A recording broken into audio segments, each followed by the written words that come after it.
All right, here we are at yet another Flipping Houses for Rookies podcast. Yay! Good morning, Peter. Morning, Bill, and hello, everybody. We are on episode number 418. That's 418. And today's episode title is Why Creative Real Estate Entrepreneurs. Why creative real estate entrepreneurs don't make deals in today's economy. Here's the description. Unlock the hidden secrets of seller conversations. Why creative real estate entrepreneurs are getting it wrong. Are you leaving money on the table every time you talk to a potential seller? In this eye-opening, never discussed before episode, we will pull the curtain back on the art of seller conversations, a skill not even seasoned real estate entrepreneurs often mishandle. Discover why you are avoiding conversations, or when doing them, you aren't getting more out of a deal. Today, we will uncover hidden landmines in seller conversations and how to navigate them. Also, key phrases that unlock the seller's true motivation, plus much more. So if you are ready to elevate your creative deal income, this single episode will help you unlock what's holding you back. Start to learn your seller's mindset and uncover their true needs. Whether you're looking to refine your skills or start from scratch, this time we spend together today will empower you to approach seller conversations with confidence and clarity. Today's actionable insights will unshackle you enough to start getting more deals immediately. I messed up the one sentence. I'll go back and read it again. I messed it up, so I'll go back. So, are you leaving money on the table every time you talk to a potential seller? In this eye-opening, never discussed before episode, we will pull back the curtain on the art of seller conversation. And here's what I messed up. A skill that even seasoned real estate entrepreneurs often mishandle. And that's an important one. Good. Okay. All right. So here we are. Let's handle some of the housekeeping type activity. So we record this podcast every Thursday morning at 9:30 a.m. Eastern Standard Time. And we live stream it. And when we live stream it to two YouTube channels. One at Flipping Houses for Rookies. The other is at Creative REI Reply, Creative REI Reply. Also on LinkedIn and Facebook. So if you go to any one of the platforms and you type in Flipping Houses for Rookies, or on YouTube, you could type in Creative REI Reply.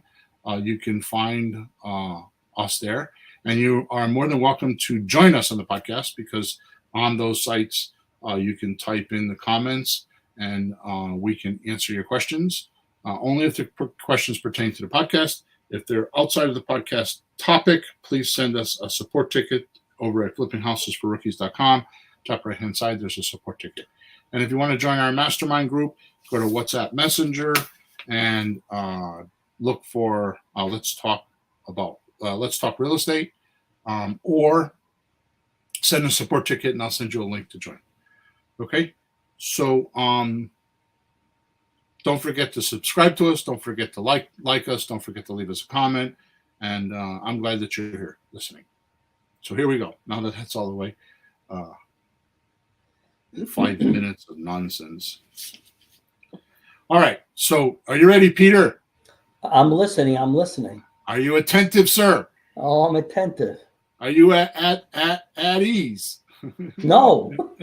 Sure, of course. Well, as ease as you can be. Yeah. When you actually are thinking quite often. I had an email this morning to a company about talking to people, like even getting people to answer. Like this person contacted me, I answer them back, and they don't even answer me back. So I'm listening. How do you get people? Forget the conversation. How do you get them to call you back? Well, we're going to talk about that today. Okay. All right. So today's plan is to start off with saying, with a saying I tell myself, but don't let it slip out of my lips. Mm-hmm. But I say it very, very often in my own head, and a lot of conversations. Yeah. Here they are. Your words sound really good right now, but I won't believe them until I see the action. Oh. And you're saying that about people you're talking to? Yeah. Okay. Wow. Yeah. And I will keep the names silent Oh so boy. as to not hurt feelings. It's not you, by the way. But some of them are very close to me because I'm like, yeah, I get what you're telling me, but let's see what happens. Yeah, no, it's completely true. I have days where I didn't do enough today. I'm embarrassed, and then okay, I did better today. I tried at least, and I got somebody to talk to, and I got this much done. And okay, and you feel much better about yourself. So I know what you mean. Yep. And I know that what am I trying to say here? I know that many my goodness, I don't know what my problem. I was having trouble reading the thing this morning too. My tongue is like tangled all up this morning. So let me start over again and get myself in position to do this. So I know that many others feel this way in today's age because this main objective is what we deal with when we're selling our creative real estate system in a box. So when we're selling creative REI Reply, I know this is true because I can't tell you how many one-on-one interviews I've had. Oh, I'm going to sign up this afternoon. And then they just disappear. Sure. Or this is the best thing ever. And then they don't do anything. Right. So. But you know what that makes me think of? I hate to interject, but the person on the other end, they got to be thinking the same thing. Though we might call it trust on their end. Like they're listening to us talk and they're going yeah, but is it legit? Can they really do it? So they don't know if we're going to really perform the way we think they're going to. Oh my, what a mess. Yes. Oh God. So it's just what you're just saying, Peter. When we're talking to people about creative REI Reply, it's mostly because the system on how to succeed in creative real estate without really trying. It's like I have a system called Creative REI Reply that if you wanted to do creative real estate, this is the system that you could do and succeed without even trying. And I've had many dozens and dozens of people do that. Right? But back to our sellers, let's dig in there. My first point for today is simplistic, but not always simple to do. Here's a general truth that is at the core of every conversation that I'm involved in. Yeah. And you'll know this because you've been in a lot of houses with me. And it's not just with sellers, it's with everything, right? Sure. So here is the core belief. And I've never told this to you before. So, and it's probably because I needed to articulate it in words, but here are the words. Sure.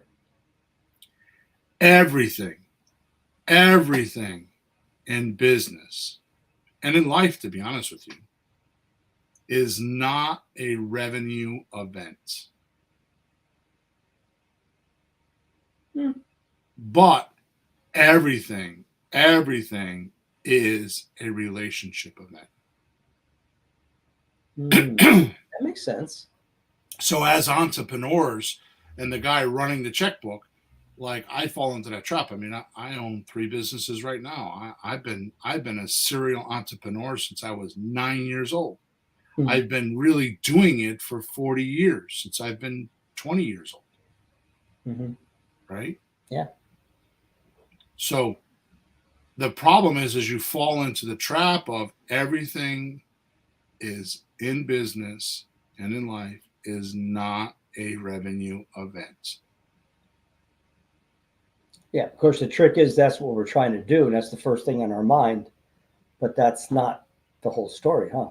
You're saying relationships. Right? But everything is a relationship event. Right? Yeah. I'll give you a classic example of this. My friend Joe. Yeah. So how long ago did you and I work with him? How long ago was that? 3 years? 4? 4. I think it's more like 4. Yeah. Yeah. Yeah. And you hung around for about 3 months Yep. out of the 6 months. Yep. I still to this day every other week I do a 3-hour coaching call with him for nothing. I don't charge him. I don't get well. I get a lot out of it. I get my own realizations from hearing his clients and him talk. And I mean, I feel like I get a lot out of it. But I will tell you that burns my wife's butt. I do not ever talk about it. She'll be like, "What are you doing today?" "Oh, I have a conference call." I won't tell her that it's with him Mm. because Okay. Why? she's like, "Oh, you better be charging for that. You're giving your information away. Oh my god!" And she like just runs in on me, like how bad it is. But I can't tell you how many relationships I've created. There was even a point where he was telling his students to partner with me. Now, a couple deals we got close, but I people students that were having trouble, and he was like, just partner with Bill. Yeah. So it was because of the relationships, right? That's just an obvious one, but well, let's keep moving because I have more on this, right? Mm-hmm. So let me read it again, just so it sinks in, okay? Everything in business and in life is not a revenue event, meaning you make money off of it. Mm. But everything is a relationship event. Then this saying that I just told you is followed by another accepted truth. Hmm. It's not what you know, but who you know. Huh. So how do those two connect? I know both of those now, but Right. how do they connect? Actually, I was working with my wife. She's working on some stuff, and like, who can we ask? Who can we check with? All right, who else can we check with? So who? I've been using that when they're on something she's trying to work on. Yeah, Right. very much so. Okay. How do So, they connect? well, I'll just give you a punchline right now, but it's not what I want to do. That deal that we bought from, and that first deal we bought in Newington. From Margaret, Yeah. the old lady. Yeah, So we were in someone's house. Did we buy the house? not the first one. No, Was it a revenue event? we were trying, but it wasn't. And what did it turn out being? Well, on the way out, walking out the door, you had the presence of mind to turn around and say, by the way, do you know anybody that's selling a house? And because I would say the relationship was such that he at least trusted us, he Go. gave us name as his friend around the corner. So it's not what you know, it's who you know. Yeah. Yeah. Well, Which because means that's relationships. Relationships are with who's, not with what's. yeah. Okay. Which means every seller conversation I enter into, I do not have an expectation to purchase. Mm. I'm in discovery mode. I'm looking for a relationship first. Then, if I like them and they like me, we get down to what's real for them and what's real for me. In other words, we have affinity for one another. Mm-hmm. We're talking with one another. So we have conversation. So now we're getting down to mutual agreements that help build the affinity and propel and pushes the conversation further. Mm.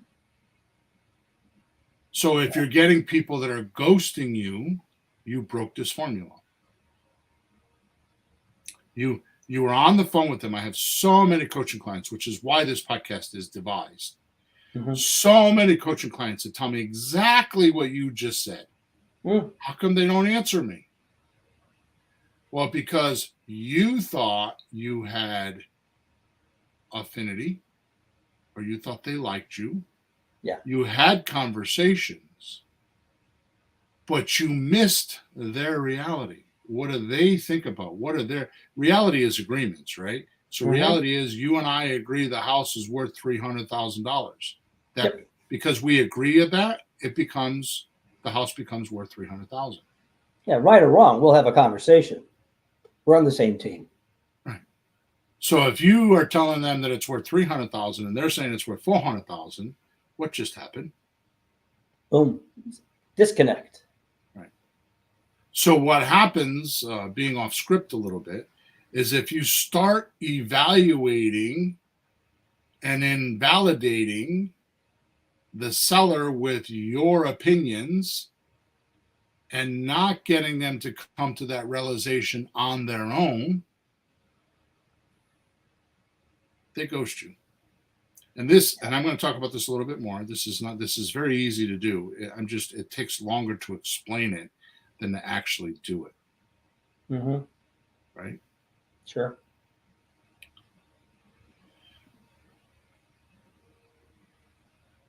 So what's happening is, and I'm going to talk about this the rest of the podcast because I have named this. I have categories, and it took me a while to figure this out. And it's probably a little too profound to do on a free podcast. Mm-hmm. But here we are, right? Because I'm going to give this podcast to my coaching clients. See, like I told you, I see too many clients, coaching clients, that are trying to create a demand for their service. Mm. Now, I'll give you a little backstory on this if you so desire. Creative REI Reply has been around for 2.5 years now. Seems hard to believe, but it is. Yeah. Maybe 2 years. Yeah, 2.5 years. September will be 3 years. Right? So we'll say 3 years because it was September of 2021. Yeah. Okay. That we launched it. Okay. And we've sold a lot of them. We got a bunch of members. It does amazing. The people that use it, like I said, they're doing creative real estate deals by mistake or without trying. I mean, not everybody's like that. Some people, I know that you won't agree with that because it doesn't happen for you, but Mm-hmm. it does happen to some people, right? It happens to quite a few people, right? Mm-hmm. So we keep trying to create a demand on the software. Like my two partners, two out of the three partners I have, are software guys. Yeah. They're not real estate guys. Well, Sean is a real estate guy or was a real estate guy. He's more into software now, but they feel like the whole world rises and sets in the software industry. Of course. That's what they do, so that's what they would believe. That's their reality. Right. Exactly. Yeah. So I'm kind of dancing around this, and I just get to the point so we can get going. I don't even know why I'm telling you the story, but the point is that the missing point for them is that software is only as good as its user.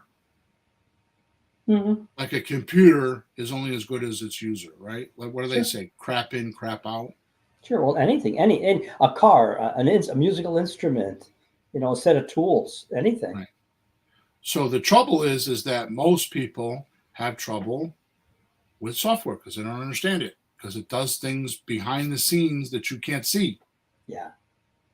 And you don't know why things are happening because you push the button and the ripple in the water and it ends up on another lake. Right? Yep. And people have trouble with that, right? So here's what I did. I haven't even told you this yet. I stopped selling Creative RER Replay. I read that this morning. Yeah. Yeah. Crazy. The reason why is because our most valuable asset and what people want is we give you leads every day.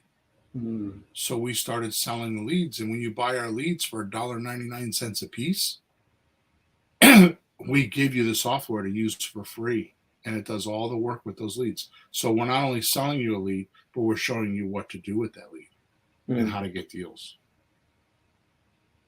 It's interesting because that's like a connecting with the reality of the person using it. What they want is a lead, someone to talk to. So you charge them for that part.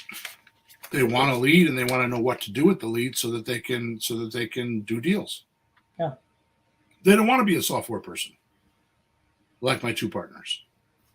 Yeah. Okay, so when you're trying to create a demand, and this is I give you this example because we've been doing this for almost 3 years, and we've been doing it wrong. Because we're not in the reality of the person that's going to use it. Like, how are we going to use it? You're not, and what I'm telling you is that I'm being way profound here, and it's probably not going to be a popular episode for those that don't get it, but for those that get it, it's going to be a popular episode. Okay, I'm being profound because lately I've been beating the drum. The best thing you could do, a brand new entrepreneur could do, is study their buyers.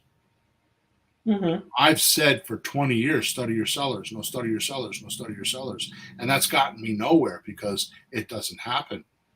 If you study your buyer, because the buyer's paying you and the buyer's paying the deal. The buyer's the one that's opening their wallet. Right. So you got to use the person that votes with their wallet on what you do. A Dan Kennedy saying, right? So you got to start. So what we've been doing is we get option agreements signed, even if you don't plan on ever doing anything with the deal, and you bring it to the market and you let the market, aka the buyers, study the property, and all of a sudden you start studying the buyers because you start hearing what they're saying and what they're doing. Well, that's a bad neighborhood. That's a good neighborhood. Well, that's a big house. That's a little house. Oh, the foundation's cracked. Oh, the yard is too small. In this neighborhood, it's 2 blocks away from the school that I really want my kids to be in. It's too far from the grocery store. Like, all these things you'll figure out when you're talking to buyers. And if you talk to enough buyers, you'll know your farm market. And when you know your farm market, you'll become a big fish in a small pond in your farm market because you'll really understand your farm market by talking to enough buyers, even if it's 2,000 miles away. No, it's funny about that. For us, we think the seller's the customer because we're trying to do something with him. But that's like he's like the store. He's the store. The guy walking in is the buyer. That's the customer. People buying the house. That's interesting to put it that way. So without understanding our buyers, creative real estate entrepreneurs are trying to say something.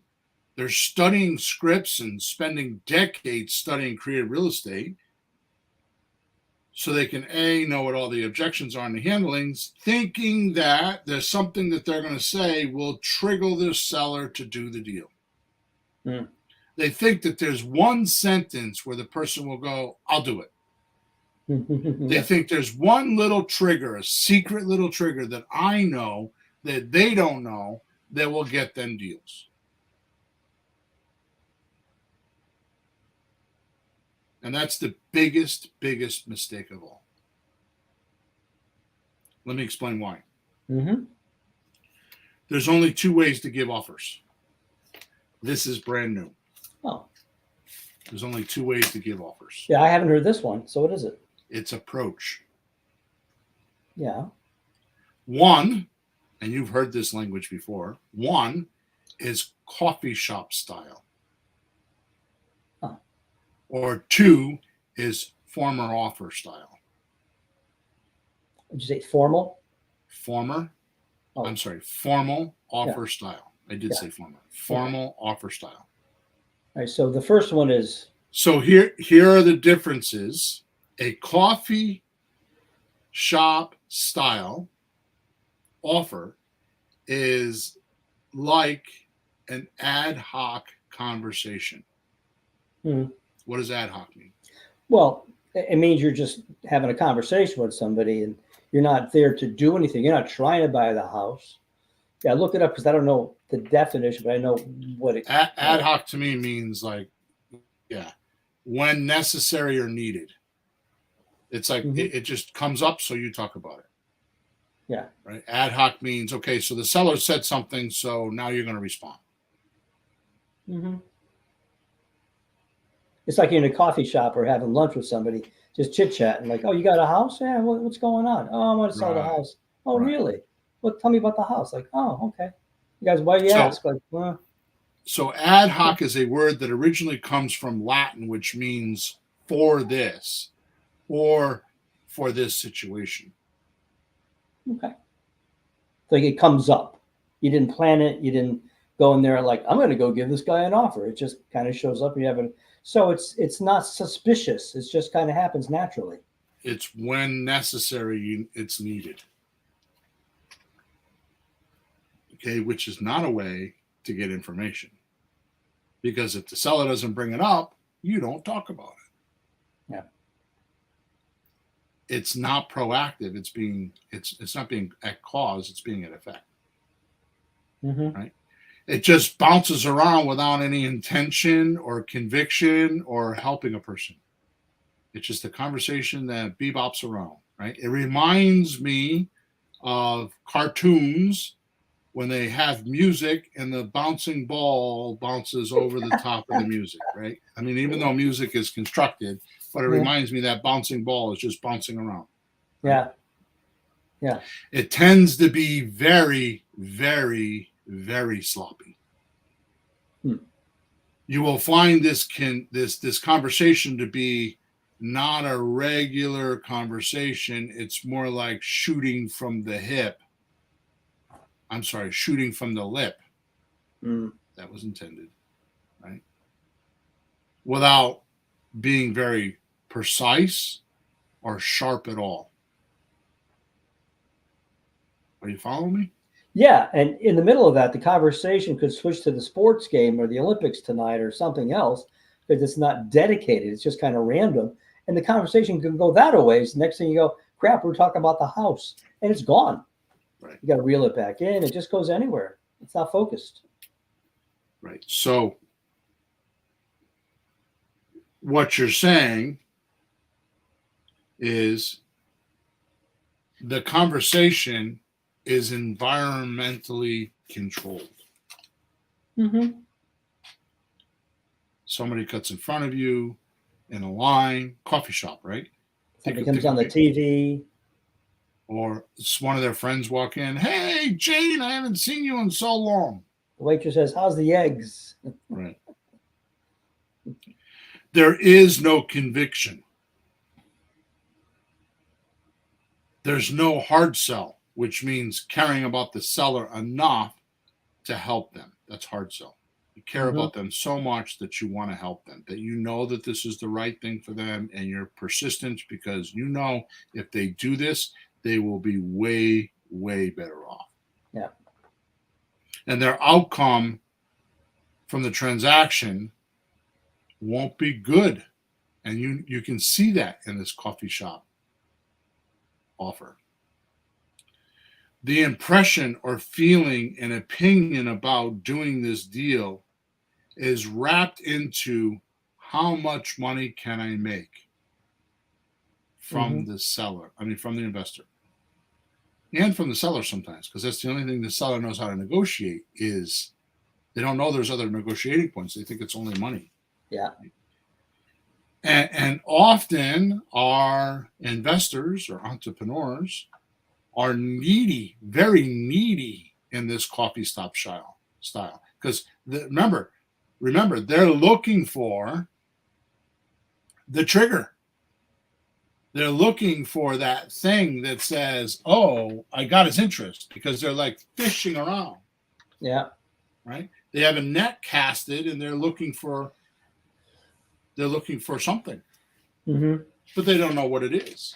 And I'm going to cover that in a little while. going to cover that. At the very end, I'm going to give you a piece of information that is ridiculously. It's such truth. It's a sword that cuts through like 20 inches of steel. Wow. Right. So the impression or feeling and opinion about doing this deal is wrapped into money.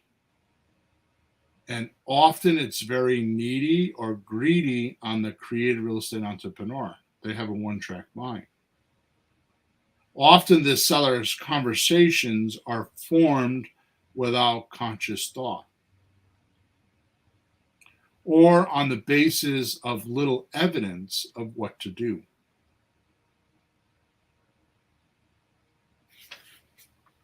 You understand? Yeah, well, the seller. Well, a seller is not a savvy real estate person usually. So their knowledge is very limited, but they have to be pretty defensive somewhat because it's their house, it's their money. They got to be careful. So they're operating with limited data. So that's a lot to break through. Right. The most important part about this coffee shop type of seller conversation is the seller is aware of this sensation and is considering it undesirable. Say that again. Mm-hmm. The seller, so you're talking to the seller, you're an investor and you're talking to the seller and you're doing coffee shop style offers. Yeah. Now you don't have to be in a coffee shop. This is just an image. Well, it's casual. Yeah. With no plan or conviction or anything. It's just, let me see what I can get. It's not a planned conversation. Right? Mm-hmm. Falls in your lap like a hot potato. That's what you're hoping for. Right? So I said the seller, when you're doing this, the seller is aware of this sensation and is considering it undesirable. Mm. He feels your neediness. He feels your lack of control. And I say he, it could be a she. He feels that you're just trying to interrogate him for your secrets as a seller, like your price, your lowest price. Mm-hmm. He feels if he's giving you information, and again, it could be she, if he or she is giving you information, it would be detrimental to their side of the transaction, mostly the profit. Uh-huh. See? Oh, yeah. If they tell you too much, you could use it against them. Right. If they tell you problems, well, then I want a discount now or whatever. Right. So now the conversation's not two-way, sharing ideas, feelings, situations, or concerns about a transaction. It's a one-way conversation. Because remember what I said before, I said earlier, so you know you're communicating. They're acting like, or you feel like they like you, because you tell me that all the time. Well, they like me because they tell me. Mm. But are you in their reality? Yeah, that's slightly more important, huh? Are you on their side of the world? Are you, and I'm not even talking about empathy, like being on their side of the table. I'm talking about, are they trusting you enough to tell you things? And I'm going to go over that. Last point, this coffee shop type of conversation only continues because, now listen to this. This is very important. Mm-hmm. This is crucial. Out of the whole podcast, I think this is probably the most crucial thing that I will say. Okay. In my opinion. Well, it's your podcast.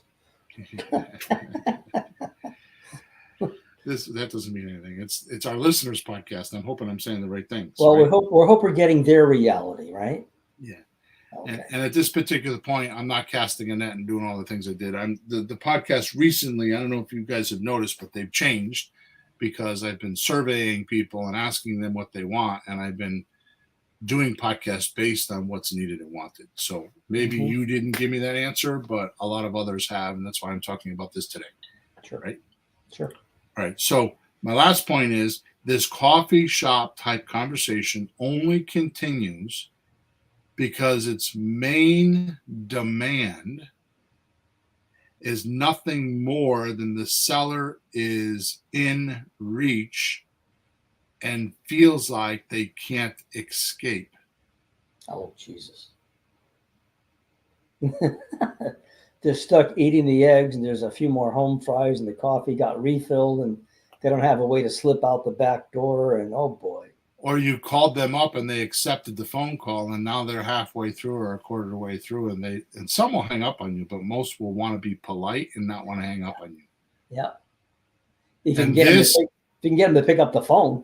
yeah, well, I'm saying, because you're saying to me how they ghost you. Like I had a really good conversation. They liked me. I talked to them. You're telling me this. You, Peter, are telling me this. Mm-hmm. They liked me. They tell me they like me, Bill. So this is good. They like me. I must be doing something correct. Yeah, you're a nice guy. You're polite.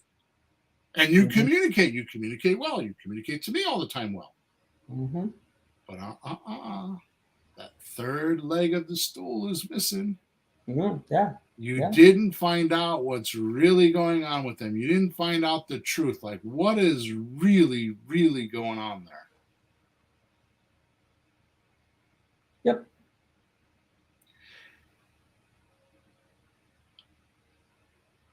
You get that? So they're trapped in this conversation now. They're trapped in this conversation, they feel like. Mm-hmm. And coffee shop type conversations generate this trap, and they feel like they can't escape. And they're saying things that you think are true, but they might not even be true, right? Right. They're telling you things that they think you might want to hear to be polite, but it might not be what's really going on. That's the scary part. Okay, so I'm not going to talk to my audience about this right now, but I'm going to say something to you personally right now. Okay, everybody, hold your ears. Before we started this phone conversation, you were talking about how you affect the other side, right? Yeah. This is how you do it and don't know it. Oh. Because you're talking about you, or talking about things you're interested in, and they're not. Mm-hmm.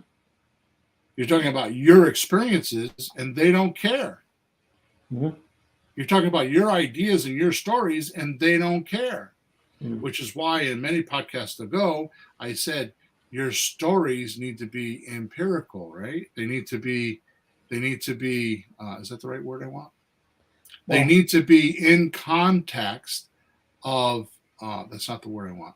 They need to be in context of telling a story that has a punchline that would help the seller have a realization on, oh, maybe that would work for me.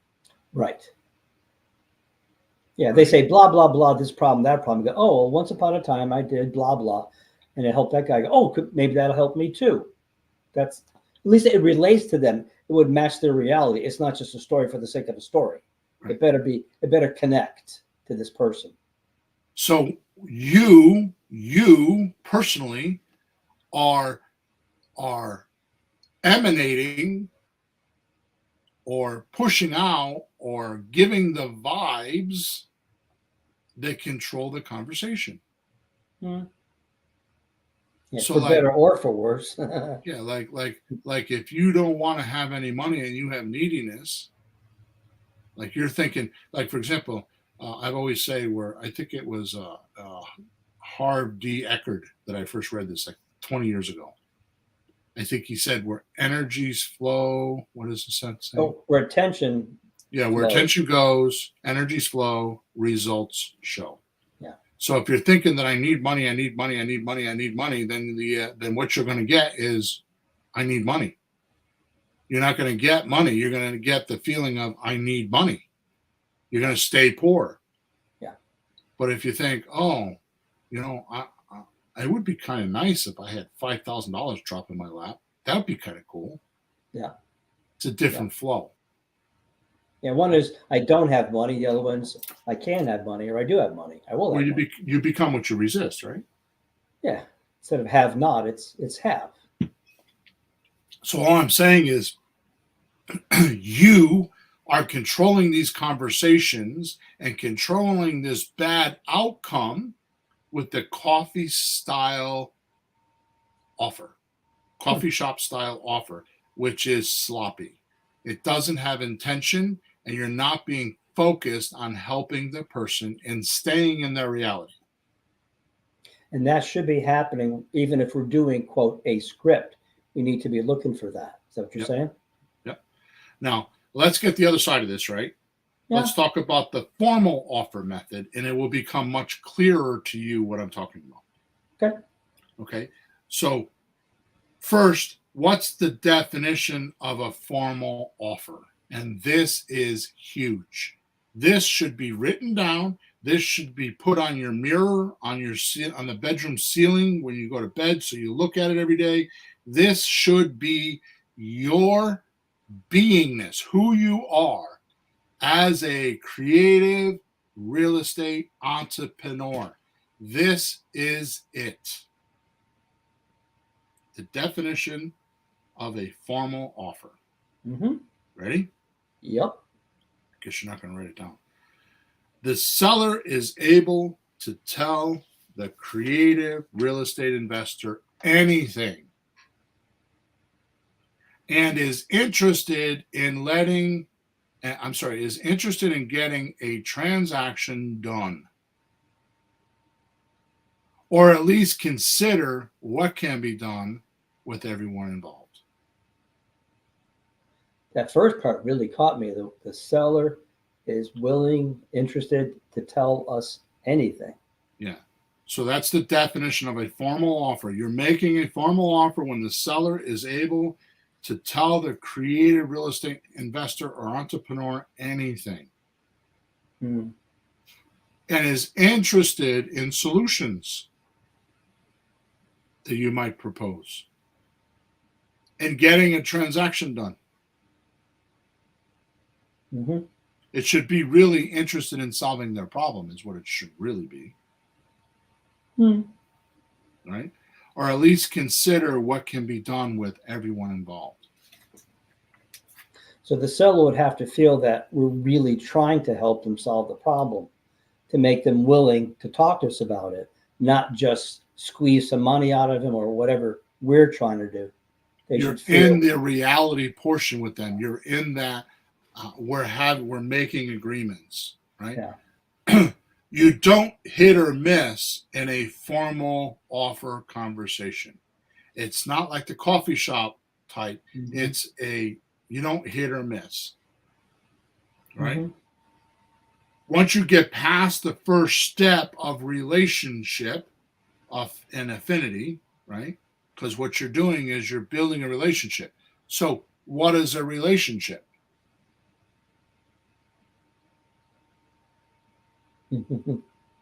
Well, hopefully it's when two people can relate to each other. There you go. Because there's communication, there's affinity, and you both talk about things that you like.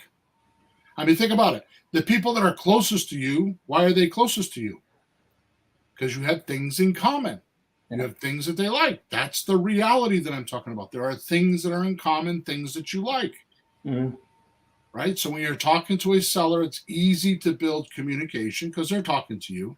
And they'll tell you, Peter, oh, I like you, Peter. You're a nice guy.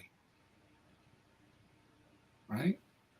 But was there that common agreement, that common thing between you that stuck the communication and the affinity together? Mm-hmm. It kept it propelling. It kept it going. I want to talk to him again. I like him. Mm-hmm. Right? So once you get past the first step of relationship, affinity, you start working on how the future potential agreements can unfold for the seller.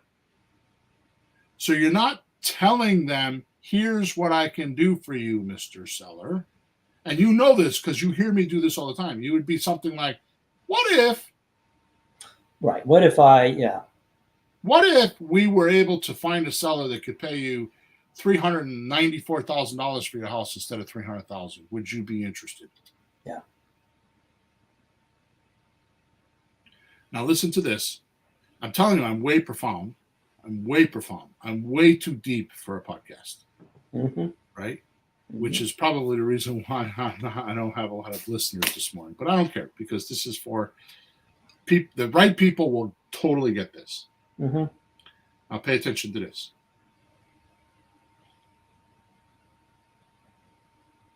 This is called demonstration. We talked about this last podcast or 2 podcasts ago. You have to demonstrate what you can do for the seller.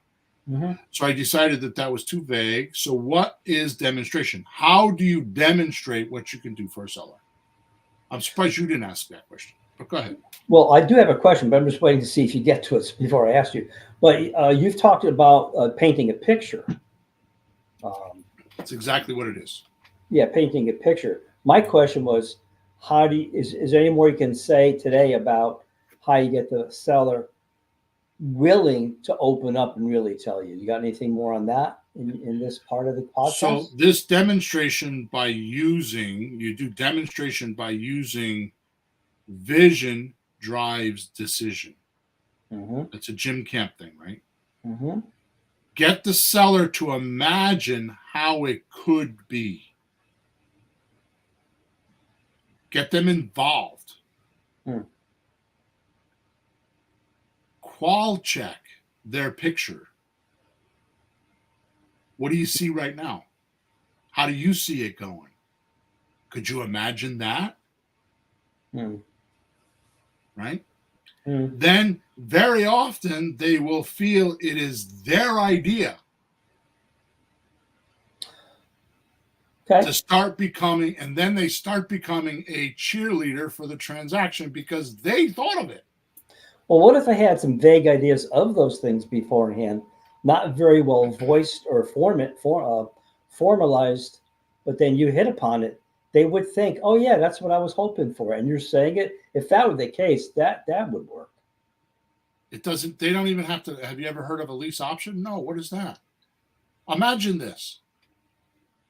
Imagine somebody could actually rent from you and give you, I mean, how much is your mortgage now? Oh, it's $1,300. Imagine if I could get you $1,900 a month and they rent from you and there's no landlord obligations. Imagine if they took care of all the repairs and they cut the grass and they plowed the snow and you never heard from them and you were just the bank. Could you picture that? Did you know that was possible? It's not hard to do. It's harder for me to explain than for you to do. Right? Yep. Okay, so you're demonstrating how the transaction would go or could go, and you're doing it with their reality. You're not enforcing or imposing on them, this is what I'm going to do. This is how it works. Right? You're more trying to get them to envision how it will work so they could make the decision with this demonstration. Right? Now you ready for this? A little pat on the back for Peter. What? Believe it or not, Pete's one-liner does a lot of this heavy lifting for you. Ask them, is it more important to get your price or make more profit? I need to put that in my script. It's on my to-do list to do. I probably will do it this week sometime. We'll see. But I need to put that on my script. Is it more important to get your price or make your profit or make more profit? That should be done as soon as you can get in conversation with them, because here's what's going to happen. This question is going to set the precedence on their reality, what they're thinking, what's real to them. Right? Now you know the seller's core intention on the outcome of this transaction. And of course, when they say price, it's a greed emotion. Oh, I want my price. And they are all about sucking their profits out of the property for another house. You know, they want to buy another house and they need a deposit, or they have debt, or they have college kids they're trying to repay. They want to downsize so they can retire. So they're trying to suck the money out of the property. Yep. Right? The point is, we go into a demonstration of vision driving decision by talking about doing an option agreement with the greed person and work the deal much like a realtor would, which we covered in episode number 417, I believe, right? Yeah, 417. Where we would get an option agreement, a realtor would get a listing agreement, put it on the market for 6 months. We would get an option agreement, put it on the market for 3 months. Yeah. We find a buyer. The buyer does a due diligence. The buyer gives us all the deal, gives us all the numbers and everything that they're willing to pay, and the buyer actually structures the deal for us. So we don't need to know how to structure deals creatively. The buyer actually structures the deal for us, and we bring it back to the seller and say, "Here's what I got. Would you?" And they say yes, no, or they adjust. Yep. Right? So when they say they want all cash, you don't run, you do this deal, this option deal. And you need to make, just like the realtor, a 5 or 10% profit. They're used to that with the realtor. So they'll say, okay, so I want $300,000 for my house. Okay, good. So if you sold it with a realtor, do you agree that it would cost you 5%? Yes. Okay, so can I buy the house for $285,000? Because that's what they're going to net with the realtor, right? Well, actually less, but yeah, right. Yeah. Then there's the other closing costs. Yeah. Now that's all I'm going to say here, but we covered this in great detail in podcast number 417. How creative real estate can be more than just a side gig. Now, going back to your question. Right? Going back to your question, it is more important to get your price is it more important to get your price or make more profit? The first one was get my price, and I just covered that. Sure. The next one is, I want to make more profit. Right? Yep. You can use the Grand Slam offer method and show the seller how you can get them up to 70% more than market value for just waiting 36 months to cash out without any landlord obligations. Which, by the way, these scripts and calculators and everything that we use to do this is in the description of today's podcast. You can go get it for free. I've only put it in. This is the third time I've ever put it in as a link. It's for free. You can go get them now. Yep. You know what I like about it? When you're done, either way, you can come up with an answer. If they sell for cash, how much they get, and if they do the term deal, how much they get. And you actually compare the two numbers. It's quite a difference because one number, the cash, is a lower number, and the term deal is a higher number. And that spread gap, that spread is a lot of dough. Right. It's not just more than the selling price. Well, on a $300,000 house, it's $100,000. Yeah. On a $500,000 house, it's almost $200,000. Yeah. The difference. Right. Yeah. So do you see how this formal offer is a precise structure with a beginning and an end to it?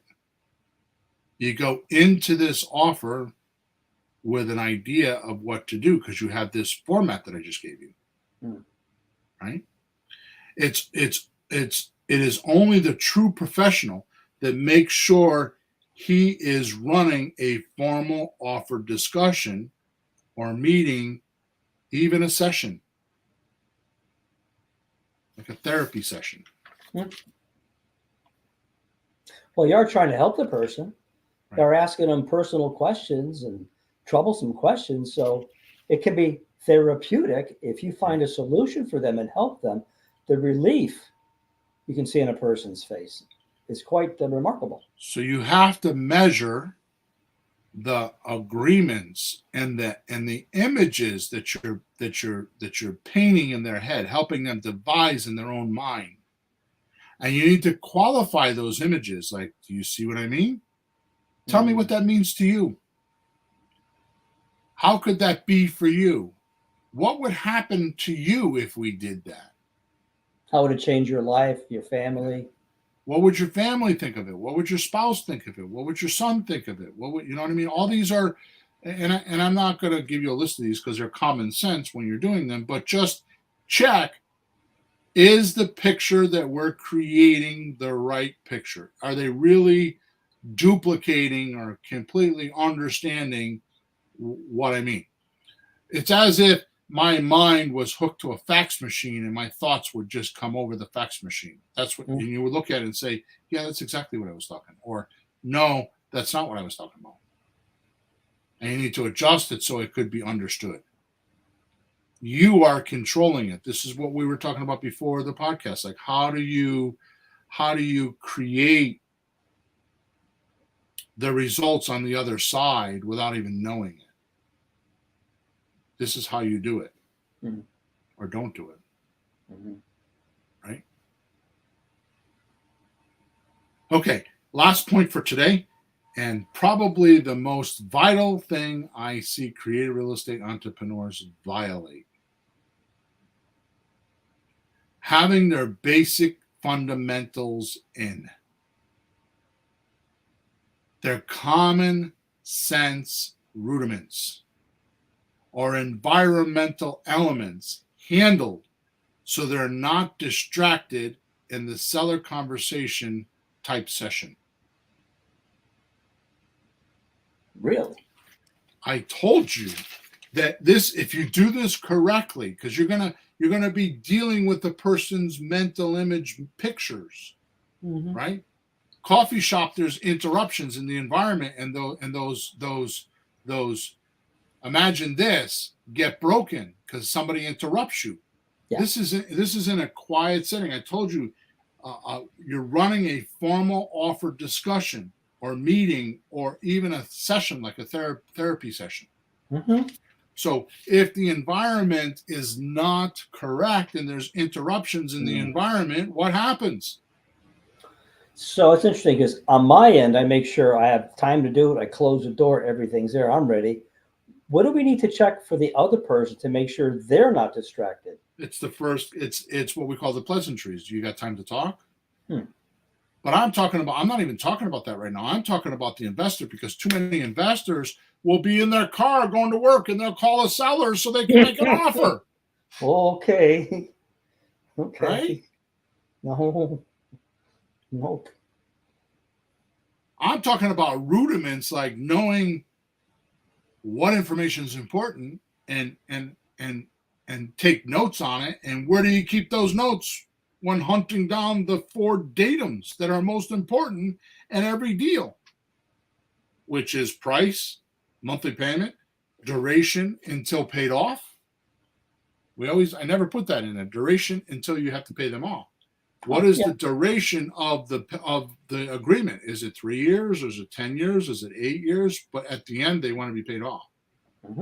Right? So the 4 key elements that you're looking for in any deal so you can put together a deal structure is price, monthly payment. Let me ask you a question, Peter. Yes. If you're paying cash for a house, do you have a monthly payment? No. Well, you don't. Well, if I'm borrowing the money, yes. If I actually had the cash, because cash is to the guy. It might be a loan for us. It depends. Could be either one. If you took cash out of the bank, you had $200,000 in the bank, and you took $200,000 out, and you paid for the house. Do you look at the monthly payment? I don't think you look at it, but I would know in my mind I'm losing interest because the money's not sitting there. There you go. So if you were getting 3%, 2%, 1%, 50% interest in that money, then that means you need to up that return on investment wherever that cash is parked. Suppose you had that cash parked in the stock market, and you were making a return in the stock market of 10%. Yeah. I wouldn't want to take it out and put it in the house if it was making less than that. Right. But you have to consider everything, including appreciation, the depreciation, the tax benefits, the whole story. Chris, you're 100% right. He said, when I sold cars, we were taught to focus on the monthly payments instead of the price. It's exactly right. I was in the car Yeah. business for 20 years. That's where this is coming from, right? I'm thinking of a car now, maybe next year. I'm thinking, how much do I want to pay a month? I don't care what it is. It's like monthly, a few more months or a few less months, but the monthly is the monthly. You get paid monthly. So that's what I want. So all I'm saying is when you pay cash or you use a private lender and pay cash, you still have to look at the monthly payments. Yeah. So payments are not just for terms deals. Mm-hmm. Taking over somebody's payments, subject to, all that kind of stuff, right? So the 4 key elements that you need to know, and if you beat these into your head, you don't need a script. You will get the information you need. Sometimes you can do it in 5 minutes or 10 minutes. So the point that I'm trying to make here is, without a script, if you start off with, is the house for sale? How much you asking for the house? Right? Yeah. Somewhere in there, you're going to ask, is it more important to get your price or make more profit? Mm-hmm.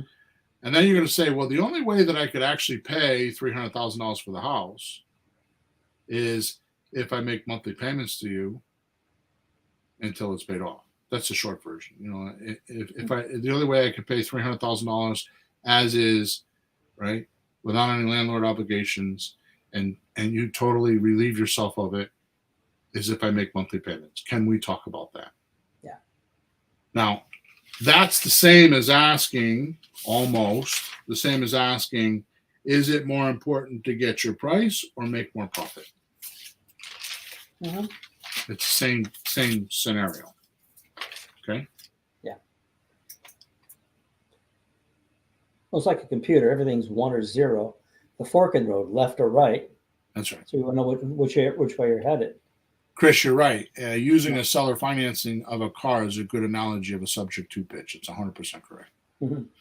All right, so we're 1 minute over, and I still got 2 more pages of notes. So let's just buzz through this. So the key things that you need to know, right? So you need to get your rudiments in on how and where you're going to take notes when you're hunting down the 4 key datums you need to structure any real estate transaction. And those 4 key, it's actually 5. I want you to know that we've added one. I've added one. It's actually 5. And they are, these 5 points are: 1, price; 2, monthly payment; 3, the duration until they want to be paid off; and 4, deposit if the seller brings it up only. And then we've added number 5, which you don't know about this, but I've added number 5 lately. Yes. Yeah. Which is, when did you want to move by? Huh. I don't know why we're not asking that. We stopped asking that. You were the one that initiated this, because the question, what's more important to you, price or profit, was you're saying to me we stopped using some questions. Well, we stopped asking, when did you want to move by? And well, if it's a landlord property and not living there, then you would ask them, when did you want to close by? Yeah. This gives us a motivational scale. Like, how motivated are they? Right. Because see, there's the other question. I actually found in some of our old notes. I don't think this one was mine. I think we got it from somebody, but it was like, well, you say to the person, what's more important to you? Getting your price or making more profit? Because, well, what do you mean? Like, do you have to sell now, or could you wait for more money? Wait for more money? Like, what do you mean? Then you could explain whichever one they want to know, or compare both if they need. So if you keep yourself, that's 100% correct. If you keep yourself focused on these handful of questions that you got to get in every conversation, there is no scripting. There is just go through the conversation, knowing you have the person's affinity, knowing that you have their communication, and you're working on their reality, which are these 5 points. Mm-hmm. Or 6 points, with which one's more important to you, making more money or getting your price. Right? Now we have it all. No stones will be left unturned.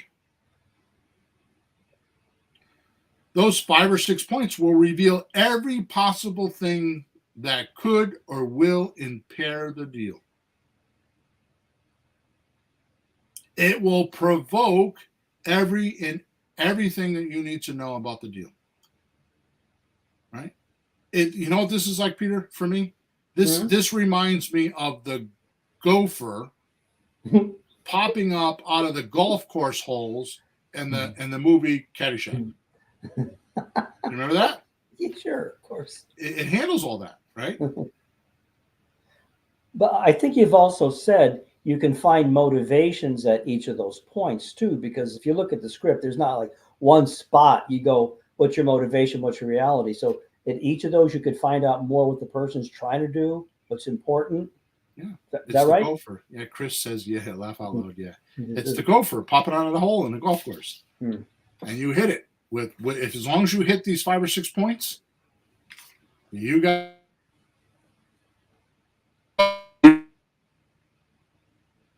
punchline that I was going to give to you. The difference between a coffee shop offer style and a former offer style is a creative real estate entrepreneur professional is aware and observant enough to understand what he is looking for and what information is important. And the coffee shop style offer doesn't think he has to use a structure and will go into seller conversations unprepared and ad hoc the whole deal, plus rely on his or her memory without strategy or conscious intention or conviction to help the seller. I want to read both of those again because it's important. So the difference between a coffee shop style and a former offer style is a creative real estate entrepreneur professional is aware and observant enough to understand what he is looking for and what information was important. And the coffee shop style doesn't think he has to use a structure and will go into a seller conversation unprepared and ad hoc the whole deal, plus rely on his or her memory without strategy or conscious intention or conviction to help the seller. It's sloppy. Hmm. Think of it this way. Would give me Robert Redford. Mm-hmm. Yeah. Would he be Robert Redford if he didn't memorize his lines and he ad hoc them when he went on onto in front of the camera? Oh no, he'd be Robin Williams. Yeah. But right? not everybody's Robin Williams. Right. So don't try it. Because there's other scripts in front of him, other scripts behind him, right? It's got to fit into the flow. Mm-hmm. Right? Now I warn you, you thinker brains that too often fall into paralysis of analysis and feel you need every answer and clever rebuttal handlings to handle deals or to make deals, you miss the vital point of today's podcast. It's who you know, not what you know. And if you're trying to figure out all the what stuff, you miss the point of today's podcast. Everything in your business and life is not a revenue event, but everything is a relationship event. So just talking to someone enough that you help them with their awareness of his or her own environment or situation about this house is enough to be like, now you become who you know. You become that who. You become that who with them. You're who for them. They're who. Yeah. Yeah. So I think the way I understand it from you and all the things we've worked on is if you really have the person's reality, what they're trying to do. Well, let's say this. When you don't, that's why you get a lot of objections, right? Because you're not tracking with them. So they're going to go, no, no, no, no. If you track with the person, you're getting them, they're not going to have as many objections anyways. No? Demonstrate by painting pictures in their mind how the seller can get their desired outcome, overthrows everything else in the name of help and trust. Oh, you were going to say that anyway. Yeah. You become who they know and not the loss. I don't know why I wrote that. Oh, and not the loss, because they have loss from what they used to know. They tried to sell this house, or they're trying to sell this house, and they can't sell it. Mm-hmm. Right? You become right. So what they know hasn't sold the house. Yeah. But then they meet you, and then you become who they know. Yeah. And get it done. It's not because what they know didn't sell the house. Because they're still talking to you. They still have a house for sale. Yep. So what they know doesn't matter because it hasn't sold the house up until now. Their price is too high, too low. They don't know how to market it. They couldn't handle the realtor. How many times do you hear that? The realtor was horrible. No, you were horrible, and the realtor didn't do a good job. Because realtors are like attorneys and like doctors and like all the other professionals. You are the person that they're working for. You are the person paying them. They work for you. They do what you want them to do. Mm-hmm.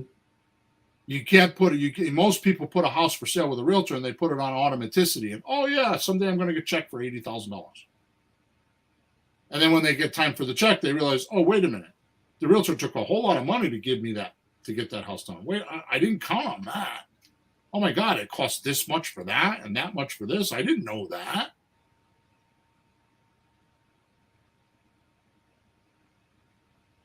And you could sidestep all that by doing what I told you today. Yep. Okay. Was a bit profound today. I hope I got my point across, but it's important. So don't forget to like us, like this episode. Don't forget to subscribe to us so you know when we're here and doing it again. Chris, thank you for being here every single week. You're a dedicated listener. Thank you very much. And a few others that aren't here. So he said, great episode, Bill and Pete. You did. Thank you. All right, good. So don't forget to like us. Don't forget to subscribe.